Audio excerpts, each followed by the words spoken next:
Hai co-friend, di sini kita diminta untuk menentukan lambang unsurnya itu seperti apa sih? Kalau kita punya suatu atom yang punya 3 kulit dengan elektron valensi 5 dan neutronnya adalah 16. Untuk mengerjakan soal ini berarti kan kita perlu bedah dari belakang nih, yaitu mengenai lambang atau notasi unsur. Notasi unsur itu menyatakan apa dan bagiannya itu seperti apa? Dan apa hubungannya dengan neutron, elektron, dan kulit elektron?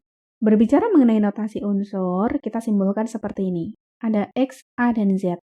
X ini menyatakan simbol atom, A ini menyatakan nomor massa, dan Z ini menyatakan nomor atom. Nomor atom dan nomor massa ini kalau kita bedah lebih lanjut adalah seperti ini.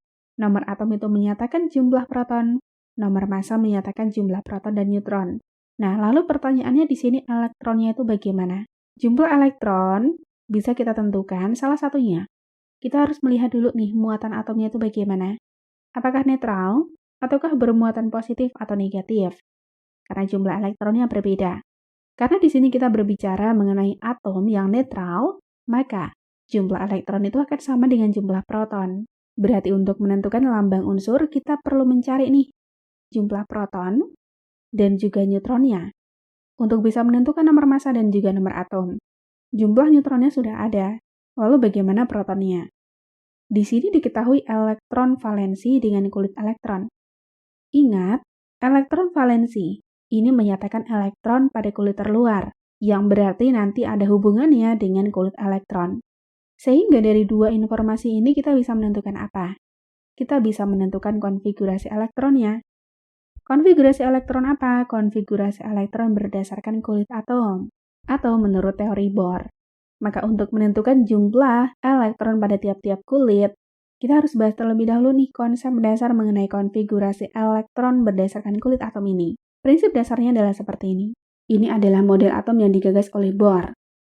Di sini kalau kita lihat ada kulit pertama, kulit kedua, kulit ketiga, dan seterusnya. Ini menunjukkan jumlah kulit. Kemudian, pada penulisan konfigurasi elektron ini, masing-masing kulit itu punya jumlah elektron maksimal yang bisa kita hitung dengan rumus 2 kali N pangkat 2. N ini menunjukkan kulitnya. Misalnya kalau N sama dengan 1, maka elektron maksimalnya 2 kali 1 pangkat 2, yaitu 2 elektron. Kalau N sama dengan 2, maka elektron maksimalnya 2 kali 2 pangkat 2, yaitu 8. Kalau N sama dengan 3, elektron maksimalnya adalah 2 kali 3 pangkat 2, yaitu 18. Dan seterusnya. Lalu, ada syarat tertentu yang harus terpenuhi dari konfigurasi elektron ini, yaitu apa? Yaitu elektron valensi, atau elektron pada kulit terluar maksimal adalah 8 elektron. Untuk konfigurasi Bohr ini, secara langsung hanya bisa digunakan untuk unsur golongan utama. Nah, sekarang kita beri contoh nih, misalnya penulisannya seperti ini. X yang di sini netral, maka jumlah elektron yang sama dengan proton, yaitu 20, berdasarkan aturan dari jumlah elektron maksimal, berarti kan kita akan mendapatkan nih konfigurasi elektronnya.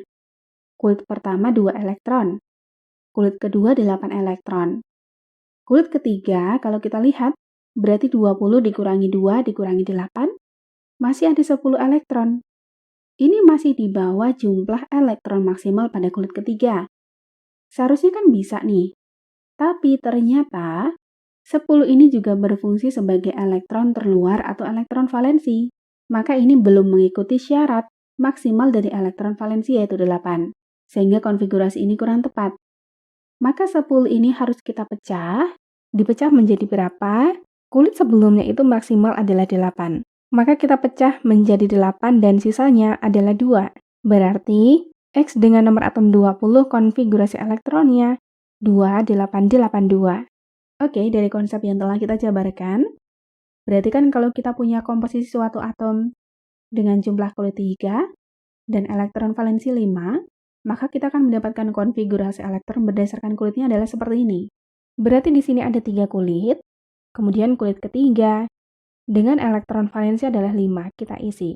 Karena kulit ketiga merupakan kulit dari elektron valensi, maka kulit sebelumnya itu kan merupakan kulit yang sudah terisi penuh oleh elektron. Karena sebelumnya adalah kulit kedua, maka jumlah elektronnya berarti 8. Kemudian, untuk kulit pertama berarti jumlah elektronnya adalah 2. Sehingga kita dapatkan konfigurasi elektronnya 285. Dari sinilah kita bisa mendapatkan jumlah elektronnya, yaitu 2 ditambah 8 ditambah 5. Hasilnya adalah 15. Nah, kembali ke notasi unsur, dari jumlah elektron ini kan kita bisa menentukan apa? Kita bisa menentukan jumlah proton karena ini adalah netral.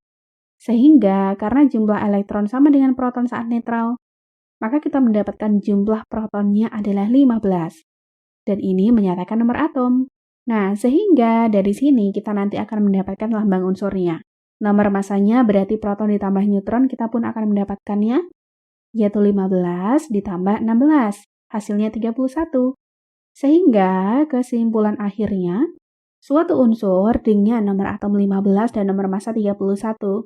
Lambangnya bagaimana? Untuk menentukan lambang atom dengan nomor atom dan nomor massa tersebut, maka kita bisa manfaatkan tabel periodik.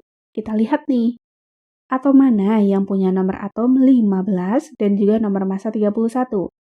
Nomor atom di sini angkanya adalah di atas, sedangkan massa atom di sini adalah di bawah simbol atomnya. Di sini kita bisa lihat berarti nih, yang punya nomor atom 15, nomor massa atau massa atom 31 adalah P, yaitu fosfor.